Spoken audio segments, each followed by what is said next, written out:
సీఎంగా రేవంత్ దిగిపోవాలని కేసీఆర్ ఏనాడు అనలేదని, రేవంత్ పేరు కూడా కేసీఆర్ ఎప్పుడూ ప్రస్తావించలేదన్నారు మాజీ మంత్రి జగదీష్ రెడ్డి. బనకచెర్లపై ప్రజలను పక్కదారి పట్టించేందుకే ప్రతిరోజు కేసీఆర్ గురించి రేవంత్ మాట్లాడుతున్నారని జగదీష్ రెడ్డి అన్నారు. తనని చూసి కేసీఆర్ భయపడుతున్నారని అంటున్నారు. రేవంత్ ప్రతిరోజు కేసీఆర్ గురించి ఎందుకు మాట్లాడుతున్నారని జగదీష్ రెడ్డి నిలదీశారు. మీరు దిగిపో అంటున్నారు. ఎప్పుడనిలే కేసీఆర్ ఉండాలి, 5 ఏళ్ళు నువ్వు ఆనే ఉండాలి అని చెప్పిండు. ఎప్పుడైనా కేసీఆర్ నీ పేరు ప్రస్తావించిండా ఇప్పటి వరకు?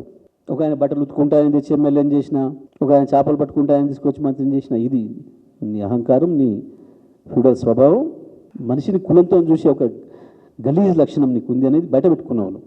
కేసీఆర్ నీ పేరే అన్నాడు ముట్టుకోకున్నా నెల రోజులు గింజుకొచ్చి వచ్చినావు. నా పేరు మాట్లాడలే, నా పేరు గుర్తు చేయలే అని. ఆఖరి నువ్వే చెప్పుకున్నావు. మళ్ళీ నన్ను చూసి భయపడి మాట్లాడలే కేసీఆర్. మరి నిన్ను చూసి భయపడడం కేసీఆర్ గురించి ఎందుకు మాట్లాడుతున్నావు ప్రతిరోజు?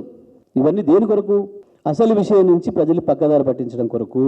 బనకచెర్ల విషయంలో నువ్వు దొరికిపోయిన దొంగలాగా ఆనాడు నోట్ల కట్టలతో ఎట్లా దొరికినావో రెడీ హ్యాండెడ్గా మళ్ళీ ఇవాళ నీకు నువ్వే దొరికిపోయినావు.